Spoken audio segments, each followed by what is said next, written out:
la ponencia del amigo Raúl González, que es experto en estos temas de calendarios. Y pues algunos tenemos información básica para ir poniendo atención y afinen sus preguntas, sus dudas, comentarios para el final, pues poder establecer Buenas noches. ¿Cómo se dice? Una mesa de comentarios. Acá, cálate un poquín, mira, ya hay un amarillo, mételo. Para que quedes de ver, si no, no vas a ver. Adelante, Raúl. Sí, bueno, buenas tardes, noches. Buenas tardes. Buenas tardes.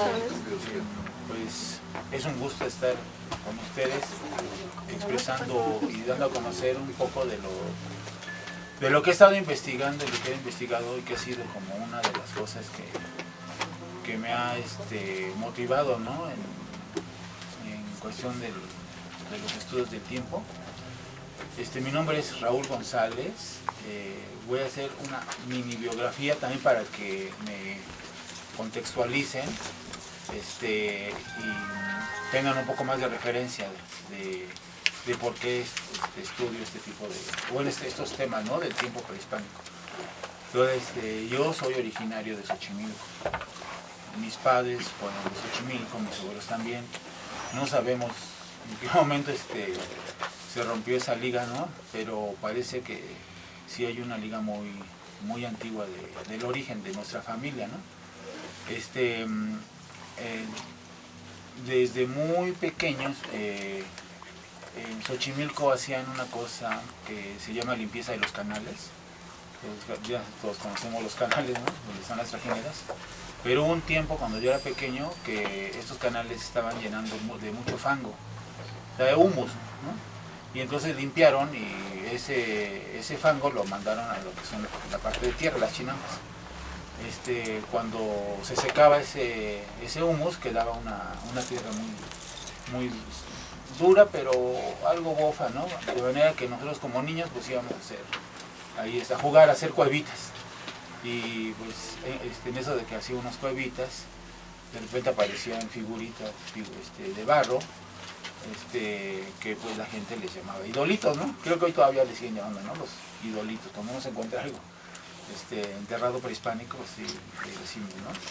Y entonces desde chiquito me llamó la atención eso, ¿no? De los idolitos, porque había figuras de animales, había sellos prehispánicos, había vasijas, algunas rotas, algunas estaban enteras. Todo eso lo iba almacenando mi primo, que era una persona mayor que nosotros, y yo creo que los vendía, ¿verdad? Porque nunca nos enteramos a dónde quedaron después ya cuando fuimos grandes, ¿no? Decían, y todo eso que juntábamos en costales, ¿a dónde se fue, no? Pero eso hacía mucha gente, ahí en Xochimilco. Diego Rivera recogió mucho de ese tipo de arqueología. De hecho, ahí tiene muchas de estas cosas en el Anahuacalli. Nada más que están sin clasificar, entonces luego es un problema, ¿no? Porque no se sabe dónde viene, porque él recogía de todos lados, ¿no? Entonces podía venir algo de Veracruz, algo del Estado de México, algo de Oaxaca. Y entonces pues luego para los expertos también es un poco complejo saber de dónde, ¿no? Pero lo que sí me acuerdo es que yo, o sea, con mis manos, sí sacaba figuritas muy parecidas a las de Veracruz. Esas figuritas que tienen las piernitas muy anchas y los bracitos muy anchos, planos, y las caritas sonrientes. Encontrábamos ahí caritas sonrientes, entonces eso quería decir, bueno, ya después, ¿no? Con el conocimiento, pues que ahí fue una cultura muy antigua, porque estamos hablando de olmecas, ¿no? De gente de Veracruz. Y entonces dije, pues esto de Xochimilco realmente sí es muy antiguo, ¿no? Y pues sucedió que yo nací ahí, ¿no? Digo, hay otras poblaciones muy importantes en México, que también quienes viven ahí pues tienen la suerte, ¿no? de tener cerca un vestigio antiguo, ¿no? O en Monte Albán, no sé, Chichén Itzá, Palenque, la zona que ustedes gusten, ¿no? Bueno, entonces después de esa experiencia de niño, pues yo me incliné por estudiar la cuestión de las artes. Terminé una licenciatura en diseño gráfico, y en diseño gráfico pues también analizamos las imágenes. Y entonces uno de los temas que abarcamos como una especie de tesina que se hace en la carrera de diseño en Xochimilco, pues fue la historia del grabado, y dentro de esa historia del grabado pues tenía que aparecer la historia de los sellos prehispánicos. Entonces yo trabajé un poco en ese capítulo del libro que se hizo, y pues ahí volvió otra vez mi gusto por lo prehispánico y tratar de saber qué eran esos simbolitos, ¿no? Esos sellos, de qué se trataba. Ya saliendo de la universidad me aboqué a eso, ¿no? A ver, pues dije, me voy a dar como un año sabático, ¿no? O sea, no voy a estudiar nada. Y me voy a dar el chance de dibujar los símbolos, con compás y regla y todo, pero también investigar, ¿no? Entonces leí algo de dónde venían estos símbolos y pues cae uno de que pues esos símbolos eran los días del calendario, ¿no? Y entonces pues digo, empecé a pensar, estos días del calendario algún día se usaron, o sea, algún día los antiguos pues en lugar de decir lunes, martes, miércoles, pues decían perro, ¿no? Viento, cocodrilo. Y eso me emocionó mucho, o sea, a partir de ahí comencé a estudiar como loco todo lo que más podía, ¿no? Y conforme estudiaba uno más, pues aparecían más cosas y más cosas. Al principio fue un poco difícil porque los libros que hay acerca de arqueología y en específico del tiempo, son un poco contradictorios. Uno lee a un autor que dice una cosa, uno lee a otro autor, otra y así, ¿no? Un caso específico, por ejemplo, es pues lo que dejó escrito Diego Durán, el fray Diego Durán y fray Bernardino de Sahagún. Esos dos frailes estuvieron en Xochimilco en el siglo XVI, investigando el calendario. Entonces, por ejemplo, Diego Durán dejó escrito que el año, los mexicanos lo empezaban el 1 de marzo. Y fray Bernardino de Sahagún dejó escrito también en esa misma época que el año comenzaba el 2 de febrero. Entonces, de ahí empieza, ¿no? la cuestión, ¿no? Dice, entonces, ¿a quién le creo, no? Los primeros estudiosos pensaron que decían cosas diferentes porque supusieron que los indígenas no les daban la información correcta, como que escondían, ¿no? Alguna información acerca del calendario. Y pues de repente así uno cree que esa hipótesis tiene alguna validez, ¿no? Porque sí, cuando hay un proceso de conquista, pues siempre va a haber resistencia, ¿no? De parte de los conquistados. Entonces, pues una de esas expresiones de resistencia va a ser el no dar la información al conquistador o al opresor, ¿no? De lo que uno sabe. Entonces, pues uno piensa, pues sí, de repente hubo esa situación y Diego Durán recogió una fecha y Sahagún recogió otra fecha, ¿no? A lo largo del estudio que realizo, y por lo cual escribí el libro ¿no? De 1508, Los Anillos del Tiempo, o Los Fuegos del Tiempo, ahí ya dejó claro esta situación y muchas otras, ¿no? Que no hubo contradicción entre la fecha que dejó Durán y que dejó Sahagún. No hay contradicción, solo que en términos generales, para no extenderme en ese tema, lo que pasa es que Durán se refiere a un fuego nuevo diferente al que se refiere Sahagún. Sahagún se refiere al fuego nuevo que empezó en 1559. Eso cualquier persona lo puede rastrear, no hay ningún problema. En algunas fuentes aparece. En 1559, el 2 de febrero, fue un fuego nuevo. Entonces, como les decía, por eso es importante no por mí, sino la biografía que les doy de mí, ¿sí? Porque en Xochimilco, el 2 de febrero, si ustedes saben, es el cambio de mayordomo del Niñopa. El Niñopa es un santo sincrético que, en mi opinión, es el Quetzalcóatl pequeño, el niño pequeño, Topiltzin, porque el Quetzalcóatl se llamaba Seaca Topiltzin, y al final Quetzalcóatl, Topiltzin, nuestro niñito, significa nuestro niñito, nuestro pequeñito, es el Niñopa, ¿sí?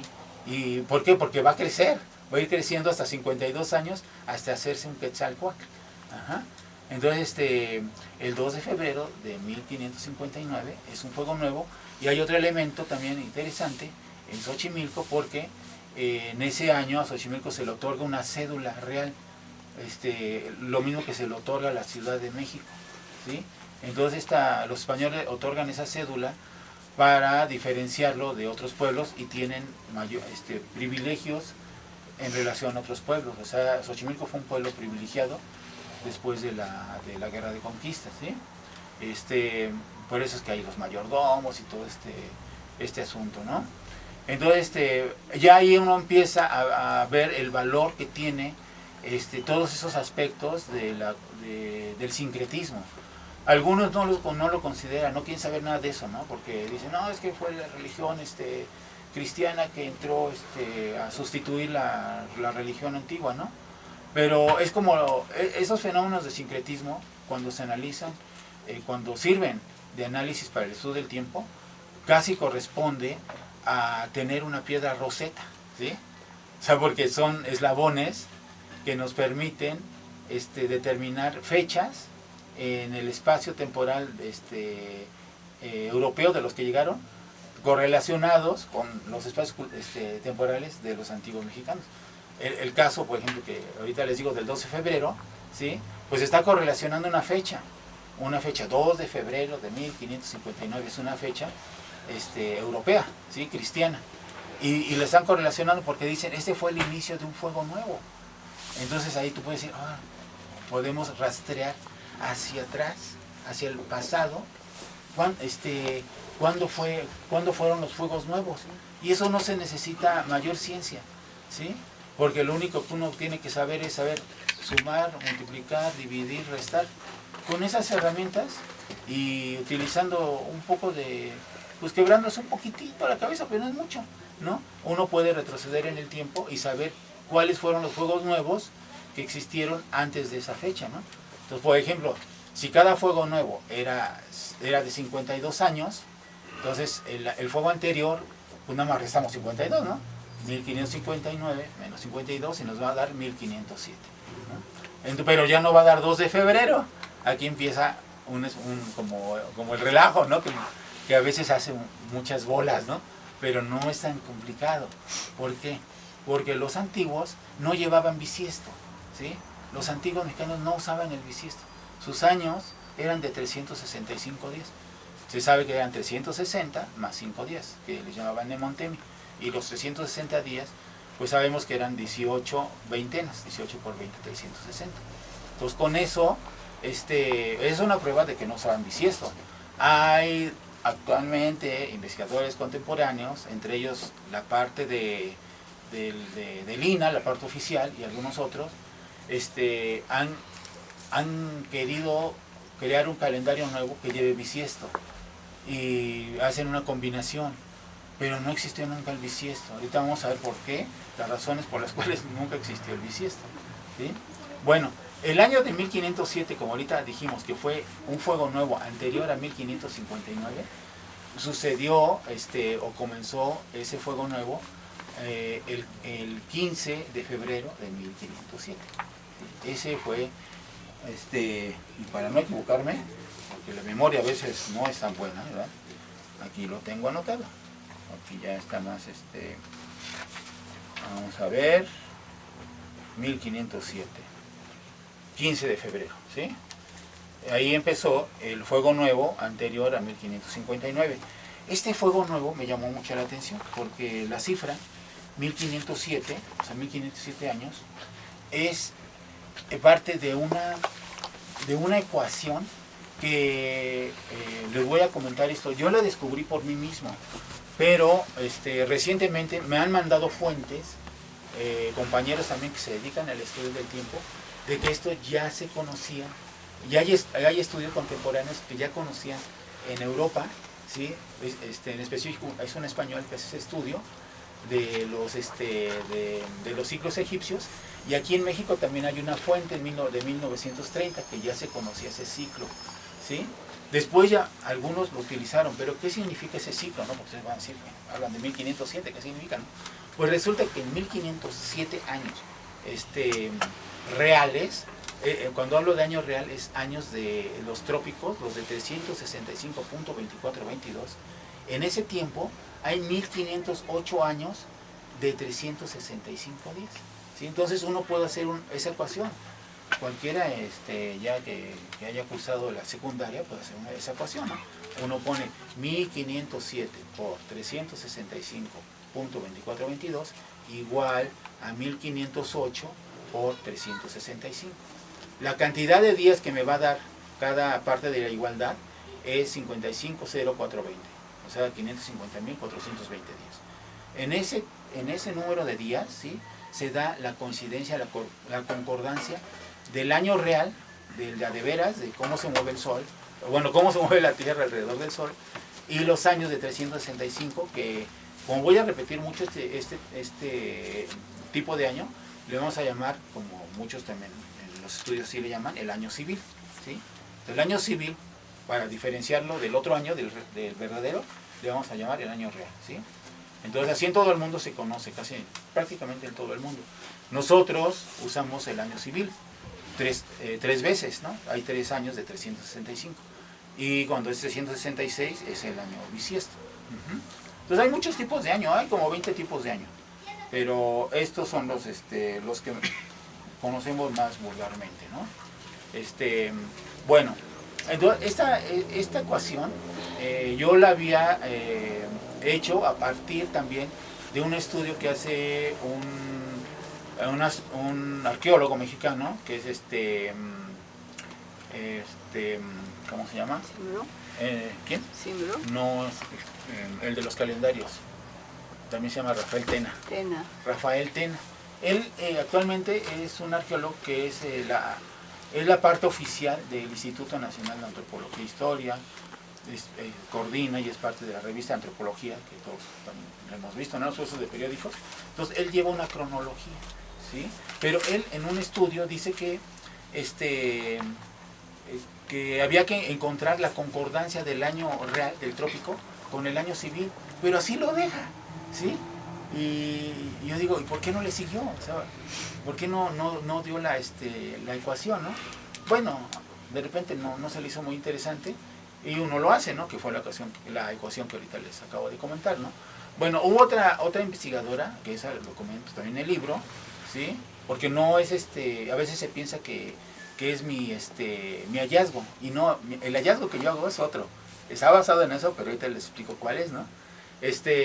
Hay otra investigadora que lo menciona en el libro, que es Lucrecia Mapume. Ella murió murió en el eclipse del 91. Parece que me han contado que ella como que se suicidó, ¿no? O sea, ritualmente, ¿no? Entonces, Lucrecia Mapume también habla del ciclo de 1508 años. Ajá. Pero solo lo deja ahí. Ella dice, el ciclo de 1508 años lo encontré en el Códice Dresde, en tal punto, porque forma parte de un grupo de tres series de años, ¿no? Pero no lo analiza. A mí lo que me llama la atención es eso, ¿no? Que habiendo hallado esa cantidad de días, no la analizan y se quedan ahí. Yo lo que hice fue ya analizar eso, porque se me hacía muy importante, o sea, que existiera una cifra que te da el resultado para el año trópico, pero en base a un calendario muy antiguo, ¿sí? O sea, actualmente el año trópico está calculado como 365.2422, y ese cálculo se hizo gracias a los viajes al espacio, ¿sí? El calendario gregoriano, su cifra decimal es .2425, o sea, tiene 3 10 de inexactitud en relación al año verdadero, ¿sí? Entonces uno dice, bueno, ¿cómo lograron eso los antiguos seres que vivieron aquí en América, ¿no? Algo pasó, ¿no? Bueno, entonces lo que yo hice fue les cuento rápido esto, para como un antecedente, es someter el número de días que hay en 1508 años civiles al número primo. Los antiguos mexicanos con esto demuestro que conocían las propiedades del número primo. Muy parecido a como lo hacían los griegos. Los griegos también conocían las propiedades del número primo. Pues eran excelentes numerólogos, ¿no? Geómetras. Entonces yo someto el número de días que hay en 1508 años al número primo. Si uno tiene la cifra de 1508 y uno lo traduce a días, son 505, si quieren apúntelo, 550.420 días, ¿sí? Ese es el número de días que hay en 1508 años civiles, ¿sí? O sea, 1508 por 365. Entonces, en la escuela algunos les han enseñado, otros ya se olvidaron, no importa. Nos enseñan a obtener los factores primos de un número. Por ejemplo, va un número pequeño, el 10. ¿cuáles son sus factores primos? ¿Cuáles serían?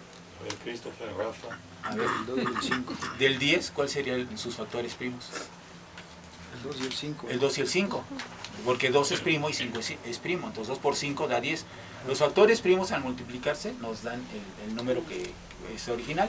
Por ejemplo, del 15, ¿cuáles serían? Pues sería el 5 y el 3, ¿sí? Pero del 550.420, ¿cuáles son sus factores primos? Es sencillo, no es difícil, es algo muy sencillo. Hay un método, una técnica.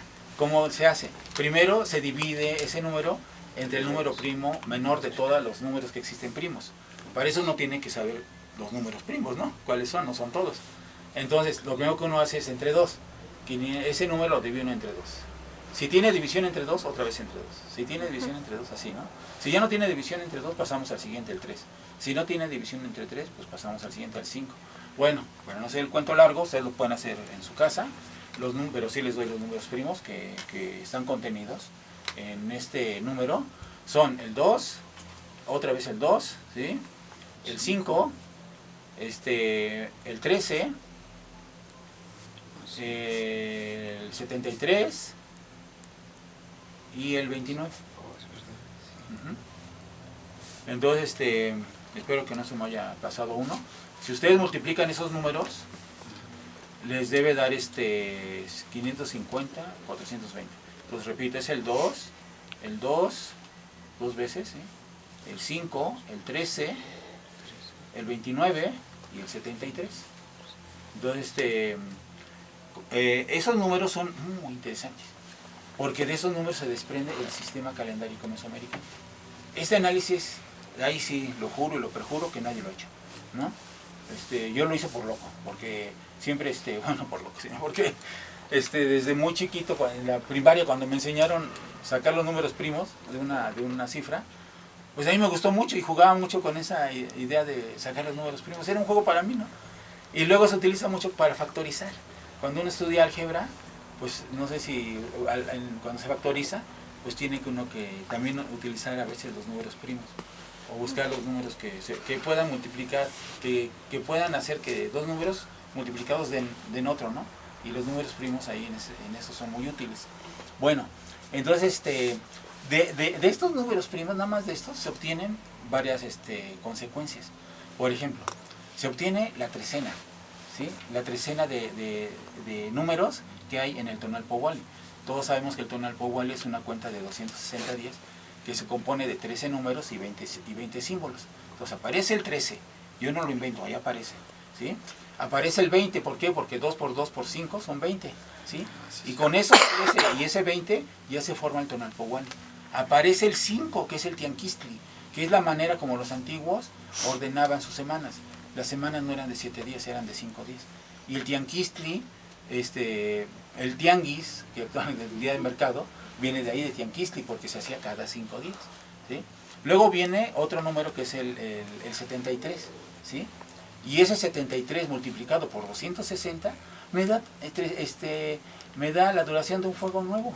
73 por 260 me da 52 por 365. Entonces ahí tenemos el fuego nuevo. Y luego el 29, que son 29 fuegos nuevos para hacer el gran ciclo de 1508 años.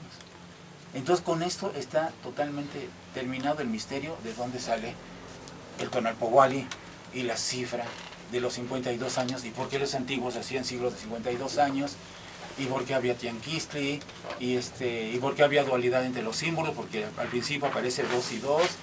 Y otra cosa, el 73 que aparece aquí sirve para producir los ciclos venusinos, ¿sí? Porque 73 por 8 son 584, ¿sí? Nada más que aquí, para que nos salga esa cifra, hay que hacer 2 fuegos nuevos. O sea, en 2 veces 52 años, en 104, sí existe una cantidad exacta de ciclos venusinos, que son 65 ciclos venusinos. ¿En cuánto tiempo? En 65 ciclos venusinos de 584 días, hay 104 años de 365 días. La cifra venusina de 584 es aproximada. Siempre los antiguos utilizaron cifras aproximadas y después hacían ajustes, porque el ciclo exacto venusino es 583.92, pero ahorita al final les voy a dar una cifra que los va a dejar locos porque conocieron ese ciclo y lo manejaron en sus cuentas. Bueno, hasta aquí es la introducción, digamos, porque sí tenemos que tener esa base para entender esta cosa de la corrección gregoriana, ¿no? O entonces ahora basamos, primero, como primer punto, la corrección gregoriana. Vamos a situarnos en Europa, ahorita no va a tener nada que ver, México, ¿qué es la corrección gregoriana? Algunos ya lo saben, otros no, pero vamos a hacer un repasito muy breve, ¿no? Gregorio XIII, ahí al fines del siglo XVI, sus astrónomos se dan cuenta que el año se está desfasando 10 días con respecto al equinoccio de primavera. El equinoccio de primavera, el 21 de marzo, es muy importante para la cultura occidental cristiana, porque se supone que ese día fue cuando Cristo resucitó. Es el mayor misterio de la Iglesia Católica, Apostólica y Romana, ¿no? Entonces Constantino, en el año 325, pone, ya para esas fechas, ya el 21 de marzo de la época en la que a Cristo lo crucificaron, ya se había movido. Y entonces ya no caía en el 21 de marzo, caía aproximadamente en el 24 de marzo. Y entonces lo que hace Constantino es que reúne todos los sabios y astrónomos de las dos iglesias, ¿sí? Tanto de la iglesia ortodoxa o griega, que en ese tiempo era la griega, y la iglesia romana, los junta y por eso se llama el Concilio de Nicea. Va a juntar a los dos grandes grupos de cristianos, los latinos y los griegos, ¿no? Actualmente son de parte griega los ortodoxos y son lo que forma la iglesia rusa y del este, ¿no? de Europa. Y la otra iglesia, la latina, pues es de la parte europea tradicional, ¿no? Entonces, pero en ese tiempo, 325, Constantino los unifica, ¿sí? Y entonces dice, tenemos que fijar también nuestras fechas donde celebremos la Pascua de Resurrección, porque cada grupo la celebraba en diferente fecha. Unos todavía seguían llevando el calendario antiguo de 365 días, porque no le hicieron caso a la reforma de Julio César. Y otros seguían ya la reforma de Julio César, que fueron los latinos, ¿no? Entonces era una locura, cada quien celebraba la Pascua en diferente fecha, y pues si venían de la misma fuente, pues Constantino hace ese concilio, y dice el 21 de marzo, ¿sí? Del 325, el 21 de marzo, ahí vamos a fijar la primavera, porque efectivamente ahí caía, ya no caía el 24, fue una corrección que hizo, pero no movió nada. Lo único que movió fue la fiesta. O sea, ahí no quitó días ni nada, solo fue la fiesta. Si la fiesta era el 24, dijo, pues la fiesta la vamos a hacer el 21. O bueno, no la fiesta, sino pues es una fiesta, porque para muchos católicos la resurrección es una fiesta, ¿no? O una celebración, una conmemoración, ¿no? Entonces, a partir de ahí, todo iba bien, ¿no? Porque ya fijaron el calendario, 21 de marzo, equinoccio. Los años ya eran con su bisiesto, antes no tenían bisiesto, y entonces todo corría bien. Pero para 1582, ¿sí? Pues ya el calendario se había movido, porque, como le decía, esa fracción de decimal, de punto 25 contra punto 24 a 22, había generado un desfase de 10 días. Y entonces el 24 de febrero de 1582, Constantino Gregorio XIII hace un escrito en donde ya haciéndole caso a sus matemáticos y astrónomos, Lilius y Clavius, le recomiendan que tiene que hacer esa corrección. El escrito se hace el 24 de marzo de 1582 para aplicarse entre el día 4 de octubre de ese mismo año al 5 de octubre. Entonces dice, el 4 de octubre vamos a dejarlo así, va a ser el último día del esquema juliano, bisiesto, punto 25. Y al siguiente día ya no va a ser el 4 de octubre, sino va a ser 15 de octubre. ¿Sí? Y esa fue la reforma gregoriana. Entonces, para que ya no se nos mueva el calendario, cada 400 años vamos a quitar 3 días. ¿Sí? ¿Cómo los vamos a quitar? Vamos a quitar el bisiesto de los años que sean múltiplos de 400. Entonces, se quita vamos a quitar el bisiesto de los años que sean múltiplos de 100. Pero si es de 400, no se lo quitamos.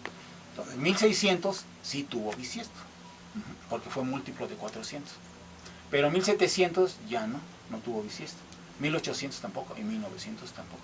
Ustedes pueden revisar en internet que efectivamente no hay documentos, ¿no? Que no hubo bisiesto en esos años, 1900.